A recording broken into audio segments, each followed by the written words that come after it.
Welcome back to another episode of this MadCap adventure.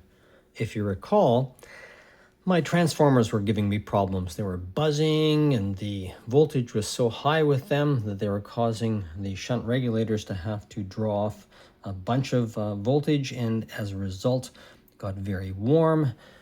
The transformers that I was using was the Hammond 185D24, which are rated with 115 volt primaries, 24 volt secondaries, but my mains aren't 115, they're 123 volts.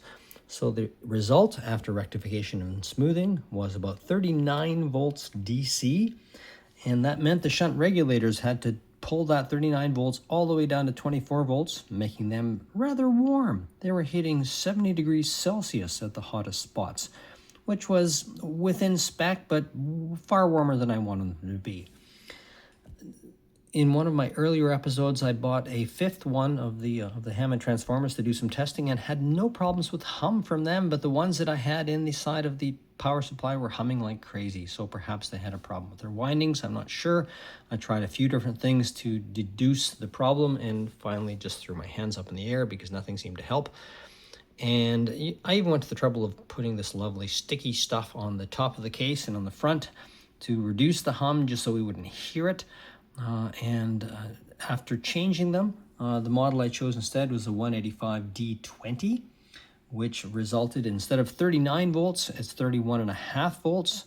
And consequently, the heat spreaders are measuring 32 degrees Celsius, not 70 degrees Celsius, which is barely warm. Not only that, the transformers don't hum either. So altogether, a very successful way forward. Fortunately, those transformers were the same format physically, even though they do have a slightly different look. You'll notice that these ones have you can see the copper wire on them, and the new ones are taped. So there's obviously something different going on in the manufacturing process, and perhaps that's why they don't hum as much. One step remaining. I have the power supply for the NAPSC. This is supposed to be 18.5 volts.